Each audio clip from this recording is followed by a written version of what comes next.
Hey, this is Anne-Marie from 91.7 VMFM, and I'm talking to Matt Giraud, fifth-place finalist on American Idol Season 8. And it's been a good year for Matt so far. His duet with Anna Wilson, You Don't Know Me, recently reached #1 on the jazz chart on iTunes. So, Matt, how would you describe your music? How would I describe my music? I would say it's a mixture of like blues and soul and rock and roll. And that rhymes.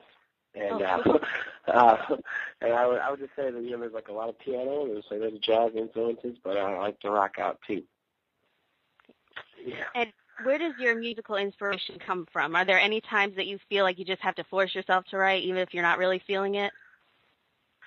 Yeah, I mean, as musicians, I think that we're lazy most of the time, and we just like to play music, but it's like a job, just like if someone can, the way I see it is if someone can get up and work from 9 to 5, then I can get up and write a song, it's my inspiration sometimes just comes from my schedule, I have to go, I have to write with someone, and sometimes you make magic, and sometimes you write songs that you don't really like, but you're like, maybe someone else can sing this song. So, yeah, my inspiration just comes from my work ethic. Yeah. Cool. And you don't just sing and write, you also play the piano. How and when did that start? I've been playing piano for about 2 weeks. No, I'm just kidding. I've been playing piano since I was about 18. I was in high school last year, and I took a little beginner's keyboard class, but I didn't take it to learn anything. I just took it so I could play piano for an hour a day, and so I started to, I just disappear into the back room and just play music and just teach myself, and so I've been playing for about 6 years now. And you have so many great original songs, especially one of my favorites is I Miss You Tonight. Do you have any plans to release a single or EP in the near future?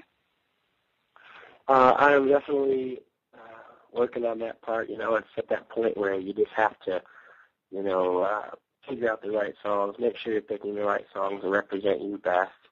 And, so I have about 15 songs under my belt, and I just want to keep writing and make sure that my album is really strong, because a lot of people think that American Idol contestants are going to come out and just put out something that's just kind of okay. If they didn't get signed right out the door. So I want to put out some great music, and I think I'm on my way to doing that. Yeah, definitely. I know you just played in Grand Rapids. Do you have any other shows coming up? Yeah, I'm on February 20th. I'm doing the intermission halftime or whatever at the Grand Rapids Griffins game at Van Andel. So that should be exciting. We're doing 2 songs. And so people should come out and check that out. And then I also have the Gilmore Keyboard Festival on April 21st in Kalamazoo.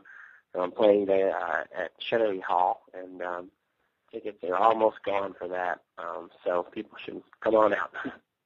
Cool. And I know a lot of people from all across the country have come to see your solo shows. What's it like going from being just your average guy to all of a sudden being on American Idol, having millions of people watch and vote for you each week, and now having people follow you on Twitter and everything? I'm just so thankful. I'm so thankful for, the people that actually come out and support and, the fans. And, my last show, I was just like, I want to meet everybody who came. It was crazy. And, they said no one ever does this. But after the show was over, we went out and we met. And I sat there, me and my band, and we met about 900 people. Oh, wow. We walked them through. It was crazy. But I just want to meet everyone and thank everyone for coming out. It's such a big deal for me. And, I'm still an average guy. I haven't changed that much. So I'm just thankful. So what's the nicest thing a fan has ever said to you or done for you? Nicest thing. I guess, the fans always, they're fans, so they say all kinds of nice things, and they, really touches your heart. And but sometimes, this one little girl came up to me at my last show. I think she was probably 6 years old, and she was with her mom, and she came up and she was like, you're the best thing I've ever heard. And it was It was pretty cute. Stuff like that. It makes me smile. So, yeah, all the fans have done a lot of nice things. They put so much time into like making books and websites and collages and promoting you. It's just amazing. So. How do you think like technology such as Twitter or Ustreaming has affected like the relationship between artists and fans? It's very important now. I've even heard of record labels like forcing their artists to be on Twitter now, because it's just like, it makes fans feel close to you. They can get your updates to their phone and stuff like that. In the days of like when MySpace was like the top dog, it was just like, that was great for getting your music out there, for getting your ideas out there and what you're doing in a little bit less formal way. I think Twitter is great, and it's a big thing. It's a good way to self-express and kind of keep a conversation going between you and your fans. So. Yeah, and you have awesome bubble tweets, by the way. He said, "But I was yeah, thank you." And finally, who or what are you a huge fan of? What am I a huge fan of? Yes. A lot of stuff. I mean, I guess I developed what I say is like I grew up loving different types of music at different times times in my life. So when I was young, I was like gospel Christian music, like fanatic, and I still love it, and it still moves me. And then I got into jazz in college. I studied a lot of jazz, and Louis Armstrong, Ella Fitzgerald, Nat King Cole. And then as I moved down, I started getting into rock and roll. I started to get into like indie stuff, and started getting into like the Kooks and Paulo Nutini and like The Feeling and Ryan Adams. Like just all these different artists just affect me. They all influence me. Gavin DeGraw, John Legend, all those guys. So obviously a lot of piano players, singers. I usually like those a lot. And all music influences me. I'm never gonna go out and say I'm a jazz guy or I'm a pop guy. It's just it all influences me, and I appreciate it all. Chris Allen used to make fun of me.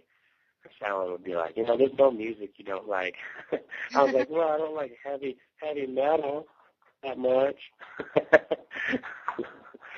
So, yeah, I like all music. Well, thank you so much for talking to us. Is there anything else you'd like to add? I just want to say thank you to everyone who supports me, and thank you to you for interviewing me, and, everyone out there that believes in me still. And thanks for listening. Keep it locked to 91.7 VMFM.